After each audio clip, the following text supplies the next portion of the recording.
우리 옛날 노래 중에 이런 노래가 있습니다. 노새 노새 젊어서 노새 늙어지면 못 노나니. 맨 끝에는 얼씨구 절씨구 차차차 지화자 좋구나. 제가 일부 때는 노래도 직접 불러드렸는데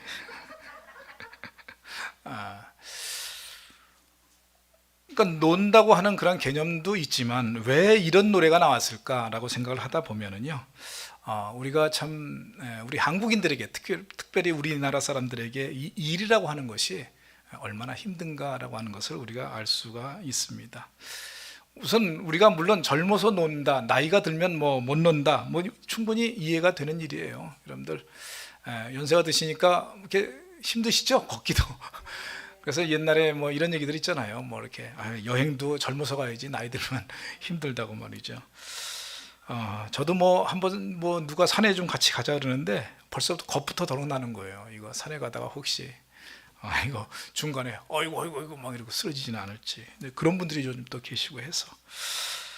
자, 그런데 젊어서 놀자, 나이 들면 못 노나니라고 하는 이런 사상이 과연 옳은가라고 하는 거죠. 근데 우리가 논다라고 하는 개념에 반대되는 말이 바로 일한다잖아요. 그죠? 일하는 것과 노는 것. 우리 한국인들한테 일이라고 하는 개념은요, 굉장히 좀 부정적인 개념입니다. 뭐냐면 우리에게 일은 그냥 먹고 살기 힘들어서, 그죠? 그냥 죽지 못해 하는 거죠. 일을. 그렇죠. 할 수 없이 하는 어떻게 보면 고행길이 바로 일입니다.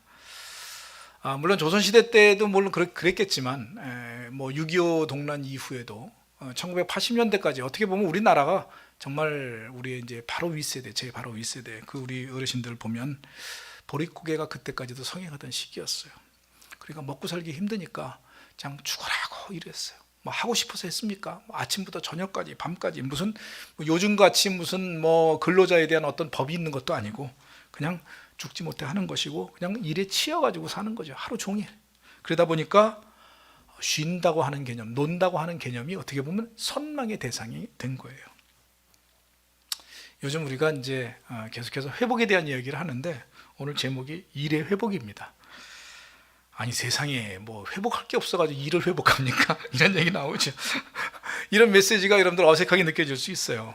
그냥 나는 일이라고 하는 거 그냥 다 누가 가져가고 그냥 쉬었으면 좋겠다. 저 푸른 초원 위에 그림 같은 집을 짓고 마음껏 놀면서 쉬면서 이렇게 살았으면 좋겠다라고 하는 것이 우리 어르신들의 마음일 줄로 믿습니다. 그런데 사실 엄격한 의미로 보면 일이라고 하는 것이 우리에게는 행복이에요. 근데 그걸 우리가 그동안 깨닫지 못했던 거죠. 여러분, 이제 코로나19가 가져다 준 여러 가지 어려움도 있지만 코로나19가 일의 중요성을 일깨워준 그런 것도 있어요. 물론 먹고 살기 위해서 하는 일이 아니라 정말 일을 못하다 보니까 이게 뭔가 다른 부분도 침체가 되는 거잖아요. 그렇죠. 저희 교회도 뭐 참 지난 한 해 동안 뭐 일을 하고 싶은데 일을 못하니까 물론 몸은 편할 수 있어요. 몸은 편한데 뭐 식사당번 안 하지요. 뭐 전도도 못했죠. 뭐 그 다음에 교제도 제대로 못하고 만나지도 못하고 뭐 하여튼 일들 제자 훈련 뭐 이런 거 하나도 안 하니까 몸은 편할지 모르겠는데 마음은 편한 게 아니라 오히려 그걸로 인해서 불편해지는 거예요. 불편해지는 겁니다. 그러다 보니까 작년 한 해 동안의 코로나19로 인해서 일하는 게 얼마나 귀한 것인가 하는 것을 조금은 우리가 깨달은 것 같아요. 그렇죠. 물론 일을 못해가지고 뭐 밥 벌어 먹기 힘들어서 그런 경우도 있겠지만 그런 것만이 아니라는 거죠. 그래서 우리가 한때 이 일에 대해서도 좀 한번 생각해 볼 필요가 있다는 것을 기억해야 될 줄로 믿습니다. 그럼에도 불구하고 일은 참 피곤하죠. 그리고 또 지치고 그래서 좀 쉬고 싶어하는 그런 마음도 있어요. 그러나 이미 하나님께서 우리 인간을 창조하셨을 때부터 하나님은 우리에게 일하라고 명령을 해 주셨다는 사실을 우리는 인정해야 될 줄로 믿습니다. 본문 28절에 우리가 아까 읽은 말씀에 보면 하나님이 인간을 창조하시고 그들에게 복을 주셨어요. 근데 그들에게 이르신 내용이 있어요. 그게 뭐예요? 우리에게 주신 명령이며 사명입니다. 뭐라고요? 생육하고 번성하고 땅에 충만하고 땅을 정복하고 모든 생물을 다스리라. 이거 일이에요? 일 아니에요? 일입니다. 일이에요. 하나님은 우리에게 벌써 이 땅의 에덴 동산에 있으면서도 불구하고 그 일을 맡겨주셨다는 사실을 기억해야 될 줄로 믿습니다. 물론 어떤 분들은 그거야 처음에 그렇게 말씀은 하셨지만 실질적으로 인간이 타락하고 난 다음부터 일이 시작됐고 에덴 동산에서 놀고 먹었다 이렇게 생각하시는 분이 있는데, 오늘 목회 칼럼에도 그 내용이 나오잖아요. 그죠? 목회 칼럼에 보면 요즘 시대뿐만 아니라 에덴 동산에 있을 때부터, 아담 때부터 사실은 일을 했었다는 거예요. 그렇죠? 성경에 보면 아담이 무슨 일을 했습니까? 하나님이 아담에게 주신 사명의 첫 번째가 뭐냐면 동물들 이름 짓는 거였어요. 그죠? 여러분, 이름 짓는 거 쉬운가요? 어려운가요? 이름 짓는 거 어렵습니다. 여러분들, 거기 있는 동물들 그냥 입에서 나온 대로 휙휙 진 게 아니라 그 동물들 하나하나의 특성에 맞게끔 고민하면서 지었을 거라는 얘기입니다. 물론 그렇다고 한글로 코끼리 이렇게 진 건 아닙니다. 여러분들 오해하시면 안 돼요. 이름 짓는 게 쉬운 게 아니에요. 저도 우리 승주 이름 짓는데 그거 쉬운 거 아니에요. 우리 또 이렇게 안명희 집사님, 우리 손주도 이름 지을 때 그거 쉽게 지은 게 아니에요. 그러니까 처음에 이름을 지어달라고 하니까 이게 머리에 떠오르는 게 없으니까 제가 물어봐요. 어떤 뜻이 들어갔으면 좋겠느냐, 또 혹시 어떤 단어가 들어갔으면 좋겠느냐, 이런 것들을 먼저 물어보고 난 다음에 거기에 아이디어를 얻어가지고 그 다음부터 기도하고 짓는 거예요. 이름 짓는 거 쉬운 게 아니에요. 근데 아담은 모든 동물들 이름을 다 하나씩 자기 나름대로 고민하면서 썼어요. 이것도 일입니다. 물론 이것은 정신적인 일이지만 육체적으로도 일을 했어요, 안 했어요? 했어요. 창세기 2장 15절에 보면 뭐라고 했냐면, 여호와 하나님이 그 사람을 이끌어 에덴 동산에 두어 어떻게 했습니까? 그것을 경작하고 지키게 했다. 경작하는 게 뭐예요? 농사 짓는 거예요. 그죠? 농사 짓는 거예요. 그러니까 경작해가지고 농사를 지으라고 했어요. 그러니까 여러분들, 우리가 그냥 나무에 있는 나무 열매 그냥 따먹으면 되지. 여러분, 그게 저절로 자라는 게 있는가 하면 또 심어야 자라는 것들도 있어요. 그렇죠? 그런 것들은 경작을 하게 했다는 거예요. 그리고 지키게 하라. 지킨다는 게 뭐에서 지킨다는 걸까요? 거기에 보면 여러분들 요즘 멧돼지가 이렇게 밭에 내려와 가지고 막 이렇게 파먹잖아요. 그러니까 그런 것들 지키게 하는 거예요. 그 일을 누구한테 맡겼다고요? 아담에게. 그러니까 아담이 평생 놀고 먹은 게 아니라 나름대로 수고도 하고 애를 쓴 거예요. 그런데 많은 분들은 오해를 하고 있는 게, 아담이 그때는 일을 안 하다가 하나님으로부터 저주받아가지고 선악과 따먹은 죄 때문에 그 다음부터 일하기 시작했다. 근데 여러분들 오해하시면 안 됩니다. 여기 보면 저주 내린 그 장면이 어디 나오냐면 창세기 3장 17절부터 19절에 나옵니다. 여기 제가 같이 한번 읽어보시죠. 하나님이 이르시되, 준비 시작. 하나님이 이르시되, 내가 내 아내의 말을 듣고 내가 내게 먹지 말라 한 나무의 열매를 먹었은즉 땅은 너로 말미암아 저주를 받고 너는 내 평생에 수고하여야 그 소산을 먹으리라. 땅이 내게 가시덤불과 엉겅퀴를 낼 것이라. 내가 먹을 것은 땅 밭의 채소인즉 내가 흙으로 돌아갈 때까지 얼굴에 땀을 흘려야 먹을 것을 먹으리니. 자, 이 얘기는 뭐예요? 여러분, 이게 에덴 동산에 있을 땐 일을 안 하다가 갑자기 일을 하라는 얘기가 아니라, 에덴 동산에 있을 때는요 그냥 저절로 거기에 보면 나무들이 자랐어요. 그죠? 그리고 밭에 있는 것들도 심으면 알아서 잘 컸어요. 근데 지금 어떻게 됐습니까? 땅이 저주를 받았어요. 저주를 받다 보니까 여러분들 그냥 열매를 심으면 열매만 나오는 게 아니에요. 거기 뭐예요? 가시덤불과 엉겅퀴가 나와요. 그리고 여러분들 밭에서 이렇게 밭농사 해보신 분들은 알겠지만 거기 뭐가 나옵니까? 잡초들. 그러니까 가만히 있으면 그것이 캐낼 수가 없어요. 그거 다 뽑아주고 수고해가지고 일을 해야 돼요. 그리고 그나마도 비가 좀 적당히 와야 되고요, 바람도 적당히 불어야 되고, 그런 여러 가지 환경들이 있어야만이 제대로 된 열매를 맺을 수가 있는 거예요.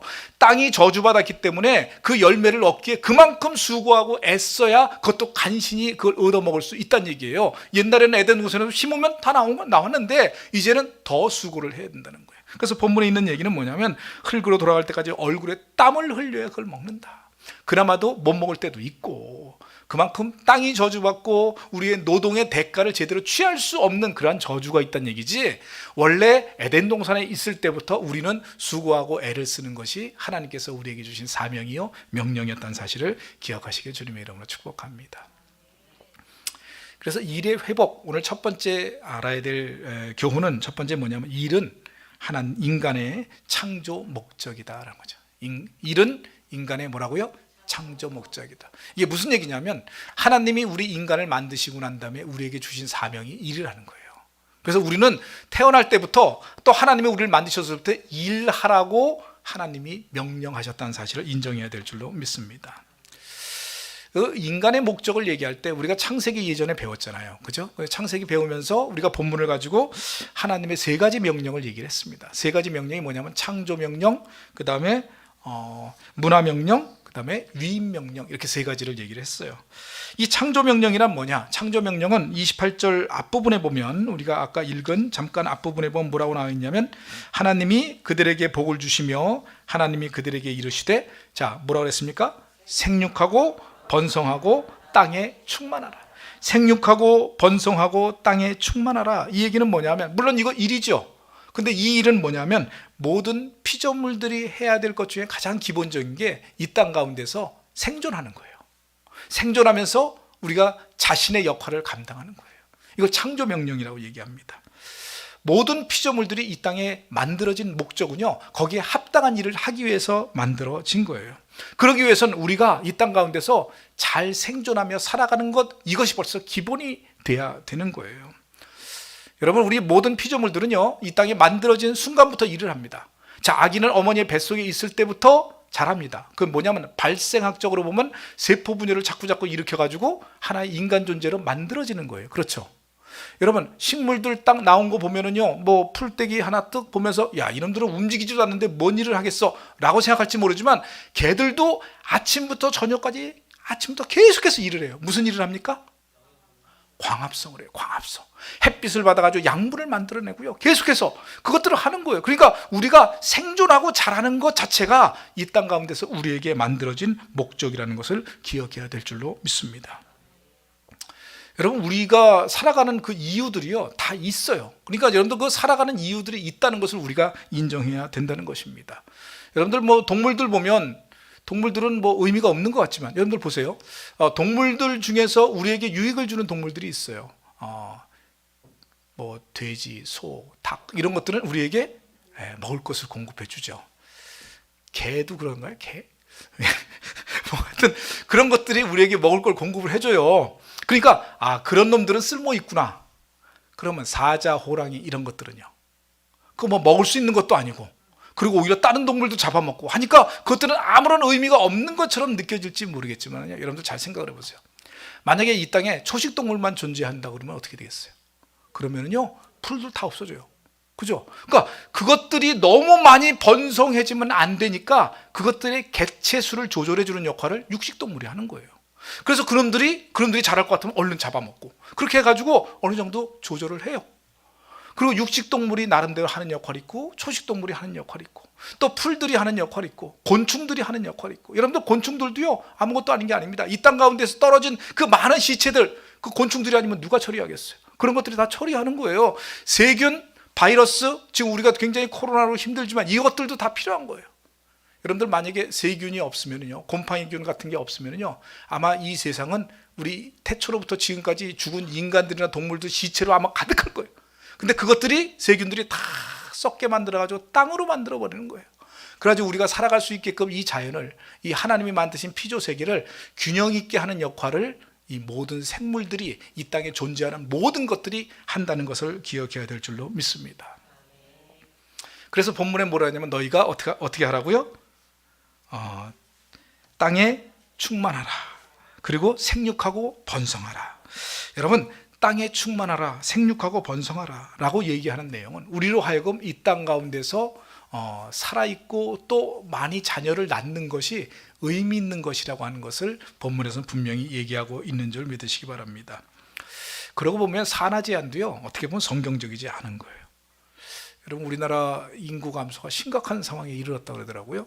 OECD 국가 중에서 출산율이 제일 뿐만 아니고요, 금년 들어가지고 최초로, 처음으로 인구수가 줄었어요.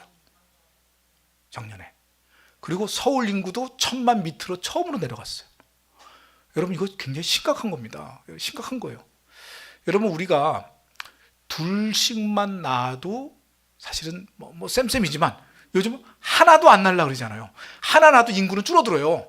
아무리 우리의 생명이, 우리 인간의 그 생존이 좀, 생존 연령이 늘어난다 하더라도 여러분들, 자식을 둘이 합해가지고 둘은 낳아야 이게 본전치기예요. 근데 둘이 있어가지고 하나밖에 안 나면 이건 인구는 자꾸 줄어드는 거예요. 근데 그나마 하나도 안 낳고 살려는 사람들이 많아요. 뭐 결혼도 안 하고 살려는 사람들도 많아요. 그래서 여러분들 할 수만 있으면 좀 많이 낳아야 돼요. 지금 많이 낳아야 돼.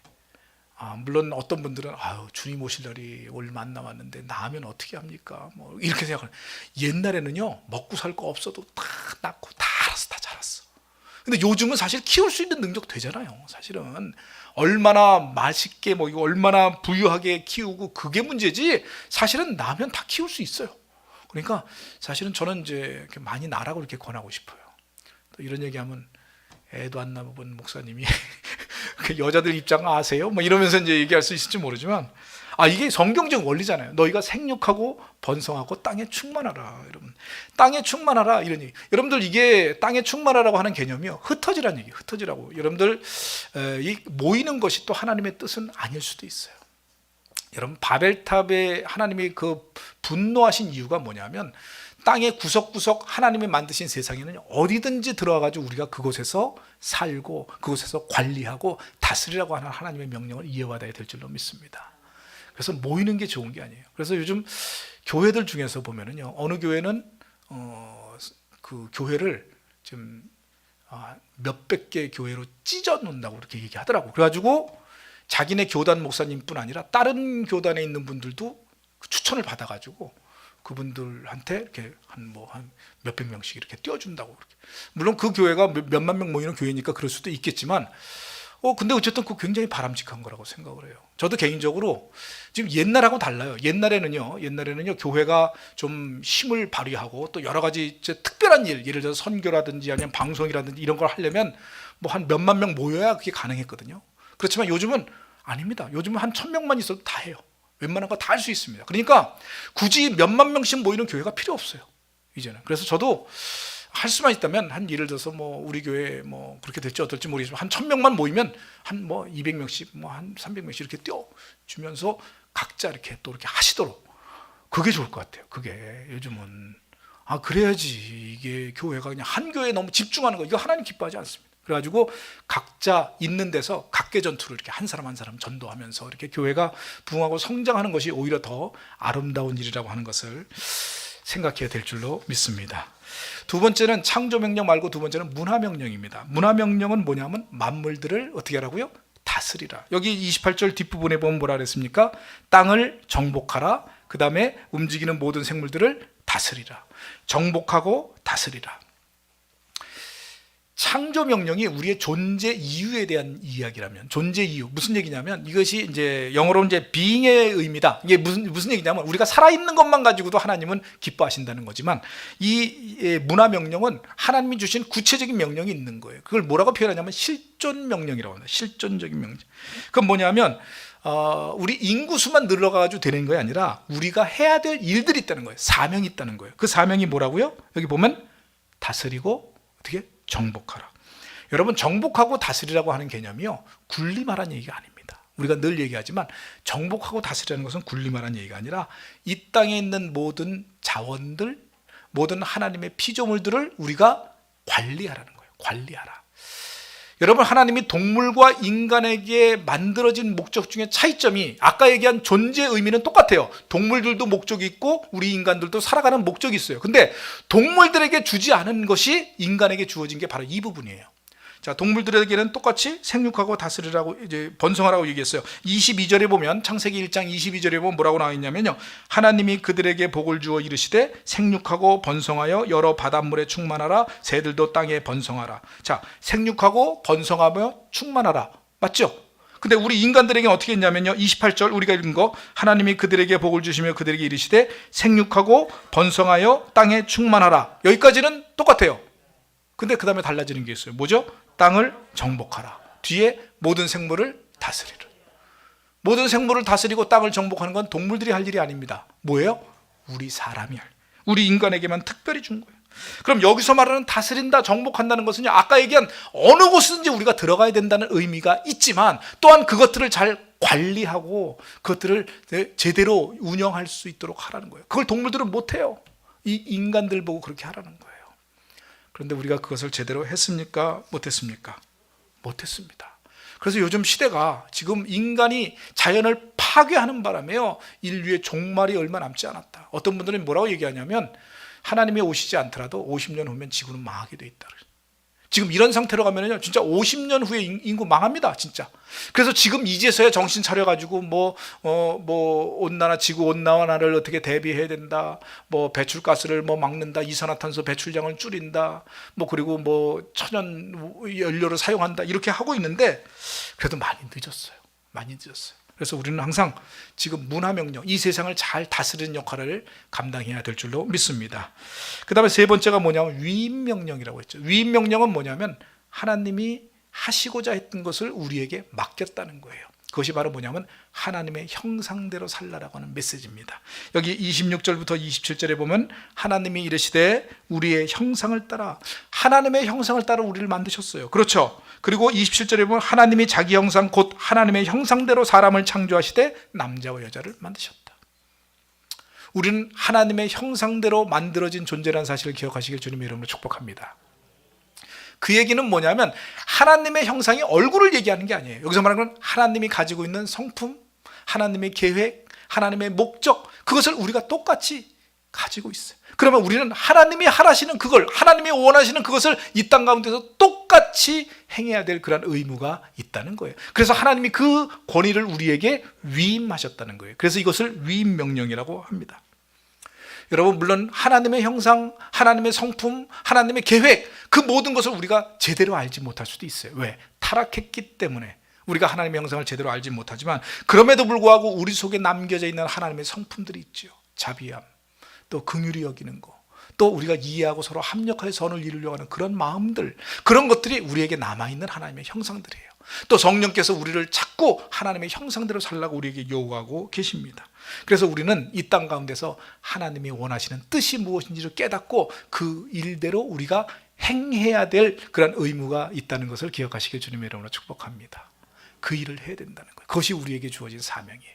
그래서 하나님이 우리 인간을 만드셨을 때는 우리에게 일을 하라고, 그 일들에 대해서 지금 구체적으로 얘기했지만 그 일들에 대한 책임과 사명을 주신 줄 믿으시기를 주님의 이름으로 축복합니다. 두 번째로 우리가 본문을 통해서 배울 것은 뭐냐면, 우리가 일이라고 하는 것이 우리에게 주는 유익이 있다는 것을 우리가 깨달아야 될 줄로 믿습니다. 우리가 하는 일들, 물론 이게 하나님의 사역하고는 좀 이게 구체적으로 들어가지 않고 그냥 일반적인 일을 얘기하는 거예요. 일은요, 우리에게 존재의 의미를 가르쳐 줍니다. 존재의 의미를 가르쳐 준다는 게 무슨 얘기냐면요, 아까 얘기했지만 하나님이 우리에게 각자에게 일을 주셨잖아요. 일하라고 하는 명령을 주셨잖아요. 그렇다면 우리는 일을 할 수 있을 때까지는 하나님이 우리를 계속해서 쓰신다는 거예요. 자, 무슨 얘기인지 이해가 되시죠? 그래서 우리가 아직도 일할 수 있어요. 그 얘기는 뭐냐면 내가 살아있는 이유가 된다는 거예요. 여러분도 일할 수 있는 것에 감사하시길 주님의 이름으로 축복합니다. 예를 들면 자동차가 고장이 났어요. 또는 자동차가 사고가 났어요. 자, 근데 그것이 사고가 났는데 딱 보고서 이거 고쳐서 쓸 수 있겠네 하고 뚝딱뚝딱 하고 이렇게 잘못된데 고쳐가지고 이렇게 쓰면 그 차는 아직 쓸만한 거예요. 그렇죠? 근데 이 자동차가 반파돼가지고 이건 엔진도 갈아야 되고, 이건 못 쓰겠네. 자, 못 쓰면 어떻게 되겠어요? 폐차장으로 가요. 그런 자동차로서의 삶은 끝입니다. 자, 무슨 얘기인지 이해가 되시죠? 그럼 우리도 마찬가지예요. 우리의 삶이 정말 내가 쓸만하고 아직까지 일을 할 수 있다라고 하는 것이 내가 살아있는 이유가 된다는 거예요. 여러분들 이거에 대해서 감사하시길 주님의 이름으로 축복합니다. 그러니까 노세 젊어서 노세 노래할 게 아니라 지금도 일할 수 있는 거에 대해서 감사하는 마음으로 살아야 될 줄로 믿습니다. 이 많은 분들이 은퇴하고 난 다음에 갑자기 늙는다는 얘기를 많이 하잖아요. 그렇죠? 왜 은퇴하고 난 다음에 많이 늙을까요? 은퇴하고 나니까 지금까지 하던 일들을 못하게 됐어요. 그러니까 못하니까 일 뭐하지? 그러니까 집에만 앉아있고, 그러다 보니까 멍하니 있고, 그러다 보니까 어떻게 해요? 몸도 안 움직이고 머리도 안 움직이니까 자꾸 늙어지는 거예요. 자꾸 깔아지고 자꾸 늘어지고, 그러다 보면 금방 병이 생기고, 그래가지고 일찍 돌아가시는 분들이 많아요.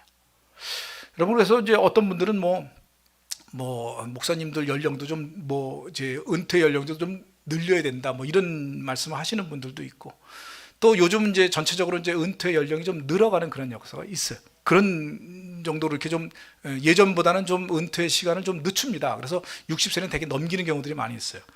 근데 저는 개인적으로 그런 부분하고는 좀 다른 부분이라고 생각을 해요. 왜냐하면 여러분, 우리가 목회자로서의 담임 목사 연령을 늘리는 게 중요한 게 아니라, 그건 개인적으로 보면 생물학적으로 예를 들면 늘어가도 더 할 수는 있겠죠. 근데 중요한 건 뭐냐면, 교회는 그 교회에 맞게끔 젊은 사람들이 와가지고 목회할 수 있게끔 기회를 제공해 주는 게 필요하다는 거예요.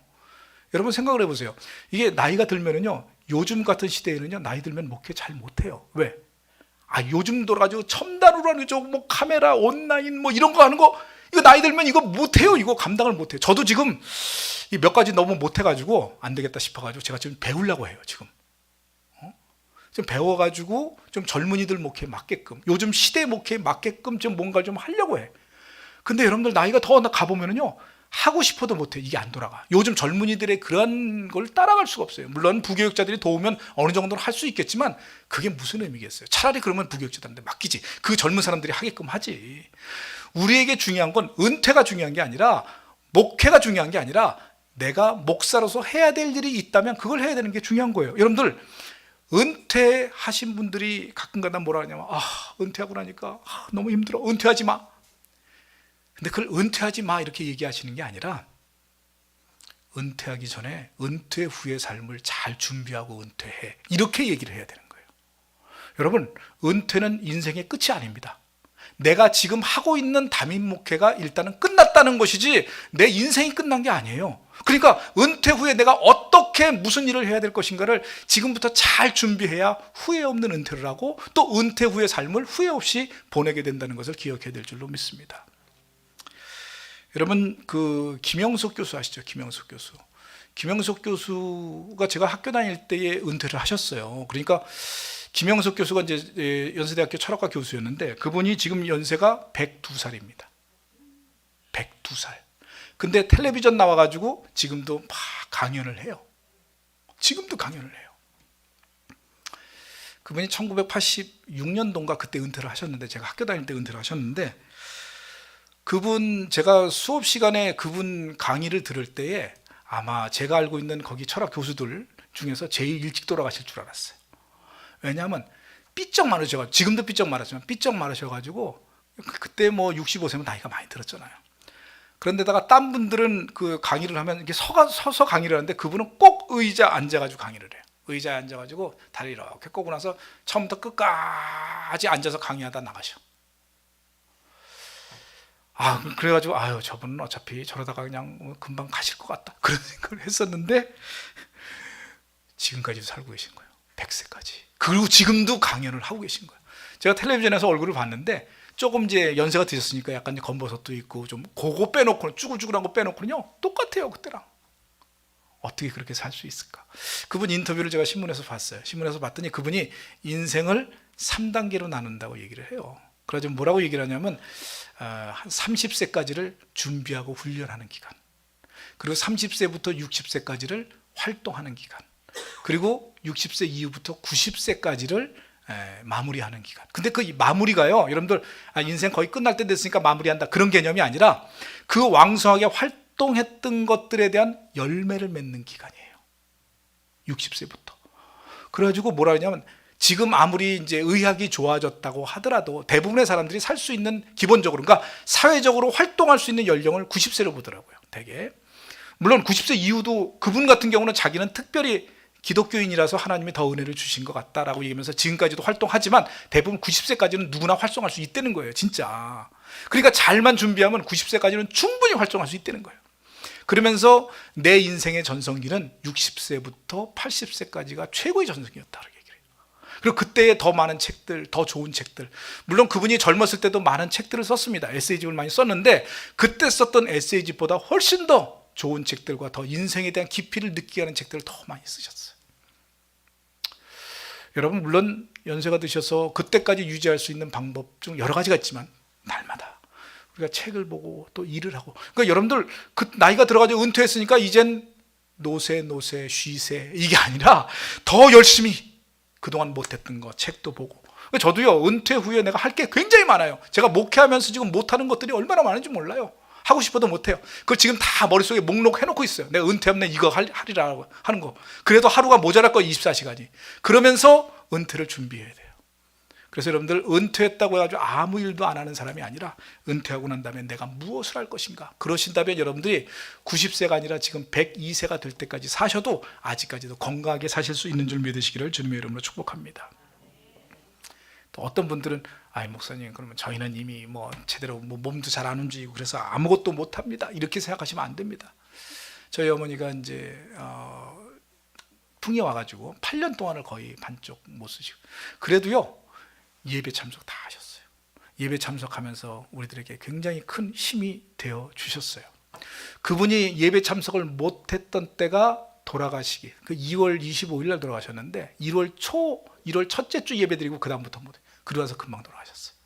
여러분, 예배에 참석할 수 있는 것만도 여러분들이 일하시는 거예요.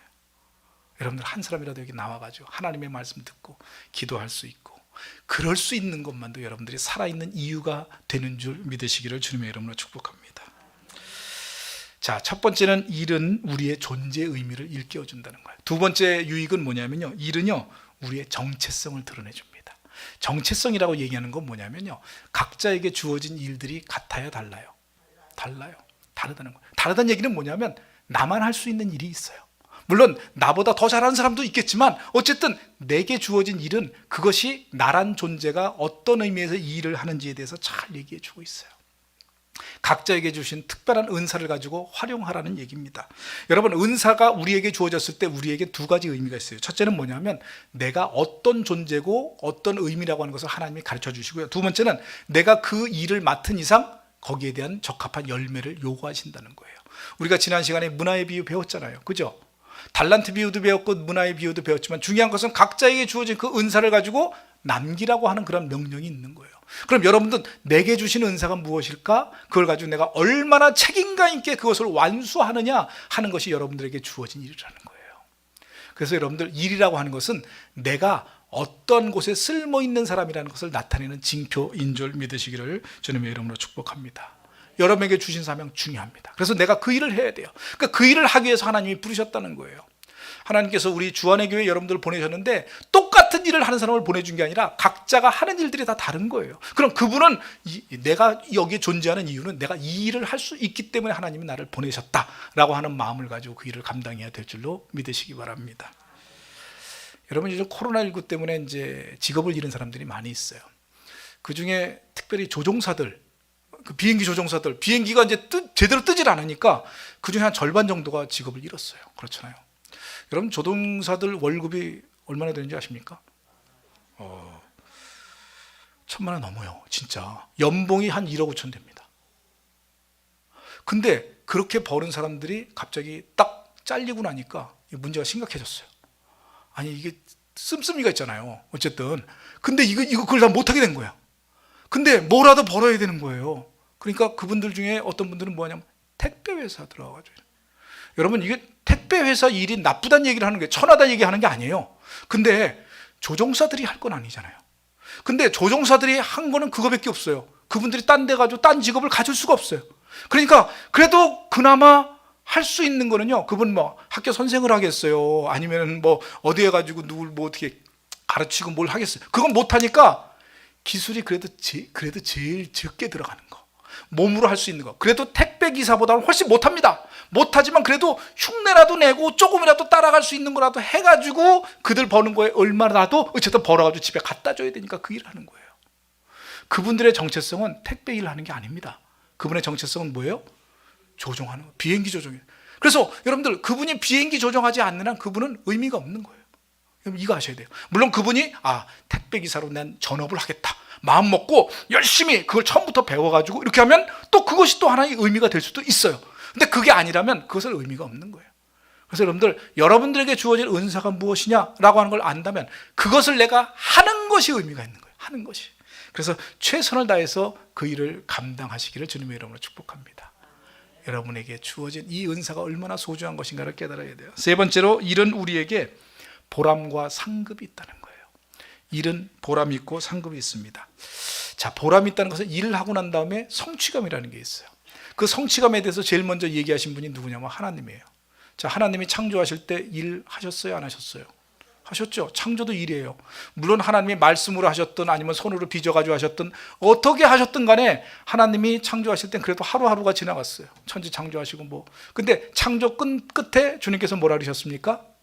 하나님이 보시기에 좋았더라. 좋았더라가 뭐예요? 성취감, 만족감, 보람이 있었다는 거예요. 여러분, 일하면서 보람을 느낄 수 있다는 것, 이게 얼마나 큰 축복입니까? 일의 목적은요, 내가 일을 하고 수고한 걸 돈으로 환산해가지고 받는 게 일의 목적이 아니에요. 진짜 일의 목적은요, 그걸 하고 난 다음에 마음의 기쁨과 만족감, 이것이 진짜 일하는 목적이 되어야 될 줄 믿으시기 바랍니다. 여러분, 이제 우리나라 그 세계적인 그 운동선수 중에서 김연경 선수가 한국에 이번에 들어왔잖아요. 뭐 외국에서 있을 때 한 20억 넘게 받았어요. 근데 한국에 들어오면서 그 연봉을 거의 한 10분의 1 가까이 한 3억인가 뭐 그렇게 낮춰가지고 들어왔어요. 왜 그랬을까요? 뭐 그렇게 낮춰가지고도 우리나라에서 뛰고 싶은 이유는 외국에 있으면 지금 뛰기가 좀 어려운 여건이에요. 근데 뛰고 싶은 거예요. 일하고 싶은 거예요. 운동하고 싶은 거예요. 그리고 한국에서 동료들과 함께 운동하는 것이 보람이 있는 거예요. 그러니까 정말 자기 연봉을 줄여서 지금도 외국에 가면 그 정도 받을 수 있는데도 불구하고 보람 있는 일을 위해서 한국에 와서 일하는 거예요.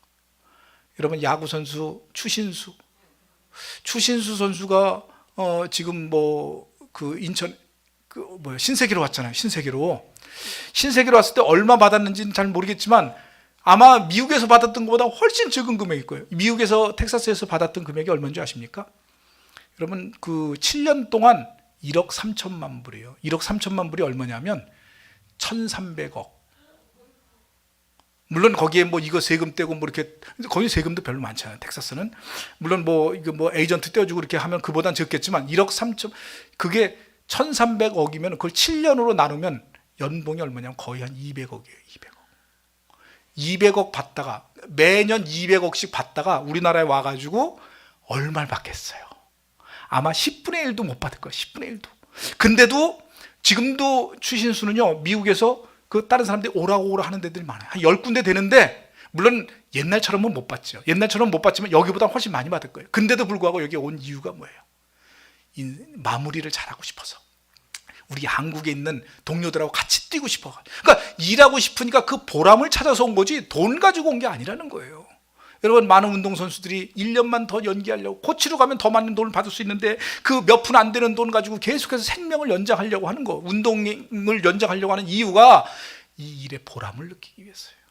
그것이 돈으로 바꿀 수 있는 그런 가치가 아니라는 것을 기억하시길 주님의 이름으로 축복합니다. 여러분, 일을 하다 보면요, 그 열매가 있어요. 열매를 맛보는 그 즐거움을 누리시기를 주님의 이름으로 축복합니다. 그런데 여러분, 이 땅에서만 그걸 누리는 게 아니에요. 우리가 수고한 거는 하늘나라에 가서 더 많은 걸 누리게 될 줄 믿으시기 바랍니다. 왜 그런 줄 아세요? 우리에게 일을 주신 분이 누구예요? 하나님이에요. 그럼 하나님이 우리에게 일을 맡겨주셨는데, 일 맡겨놓고 난 다음에 우리가 열심히 하는데 상급을 주시겠어요? 안 주시겠어요? 우리가 지난 시간에도 배웠고 우리가 달란트 비유에서도 배웠지만 잘하였도다 착하고 충성된 종아, 내가 작은 일에 충성하였음에 더 많은 것으로 나와 함께 즐거움을 누리리라. 우리가 하늘나라에 가면 더 많은 것으로 보상받게 될 줄 믿으시기를 주님의 이름으로 축복합니다. 비록 옛날에 우리나라 사람들처럼 그렇게 정말 우리 선조들처럼 우리의 부모님들처럼 그렇게 죽어라고 이렇게 일하는 것, 이것을 권장하지는 않지만 일을 하는 그런 즐거움과 행복과 또 이 보람을 맛보실 수 있기를 주님의 이름으로 축복합니다. 디모데후서 4장 7절부터 8절에 보면 사도 바울이 이렇게 고백을 합니다. 나는 선한 싸움을 싸우고 나의 달려갈 길을 마치고 믿음을 지켰으니. 이게 뭐예요? 이 땅에서 자기는 주신 사명 잘 감당했다는 거예요. 이제 후로는 나를 위하여 의의 면류관이 예비되었으므로. 그런데 자기한테만 주어진 거라는 게 얘기하지 않습니다. 곧 의로우신 재판장이 그날에 내게 주실 것이며, 내게만 아니라 뭐요? 주의 나타나심을 사모하는 모든 자. 주의 나타나심을 사모한다는 게 그냥 일을 안 하고 그냥 주님이 오실 날만 기다리는 자를 얘기하는 게 아니에요. 열심히 일하고 난 다음에 주님, 자, 이 정도 했으니까 주님 언제든지 주님 저를 부르시면 기꺼이 주님 앞에 가겠습니다 라고 하는, 주님을 만날 준비가 돼 있는 자들, 이것이 바로 주의 나타나심을 사모하는 모든 자들이에요.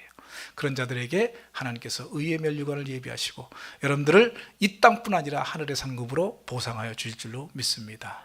비록 힘들고 조금 지치고 좀 고나더라도 주님께서 주신 일, 주신 사명 잘 감당하셔서 하늘나라의 상급을 받으실 수 있는 저와 여러분들 되시기를 주님의 이름으로 축복합니다.